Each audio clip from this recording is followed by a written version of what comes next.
Velo ekspertīze pa taisno no divančika.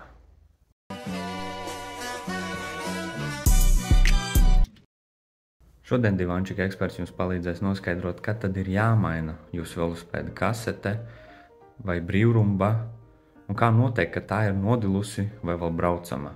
Viens tāds netradicionāls veids ir uzlikt jaunu ķēdi uz vecas kasetes un pamēģināt ar to izmīt, lai saprastu, vai tas mīniens izslīd, jeb arī vai tā ķēde pārlec pa zobiem. Bet atceries arī to, ka līdzīga sajūta veidojas arī tad, ja aizmugurējais pārslēdzējs nav normāli saregulēts, kad tas lien virsū uz blakus zobrata, tad arī ir tā sajūta, ka kājas izslīd, jeb arī ķēde pārlec. Šo veidu es, protams, nerekomendētu, bet ja kādam ir interese uz eksperimentiem, tad droši ņemies un atsūt man arī video, kā tev ir izdevies šis eksperiments. Nākošais veids ir vizualizācija. Šeit jau uz aci var redzēt to, ka zobrati ir nodiluši un tie vairs nav formā.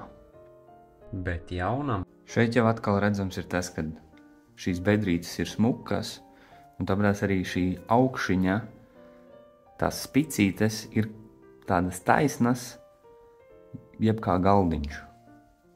Bet ja tomēr brilles par švaku, tad es iesaku paņemt šādu te kaut kādu līdzīgu spicu instrumentu.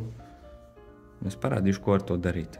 Paņem šo te zobu, pielēc klāt šo spicīti, tā, hops,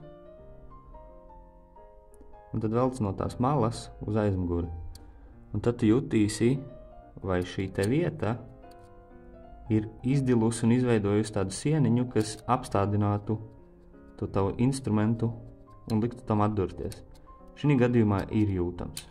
Tas nozīmē to, ka zobrats ir nodilis, bet pa lielam braucams vēl ir. Ja tev šādu problēmu nav, tad tu droši var turpināt mīties, bet ja tev ir aizdoms, ka kaut kas nav kārtībā, droši vērsies pie sava velo meistara, un viņš tev palīdzēs šo lietu risināt. Tad nu čau un mini vesels!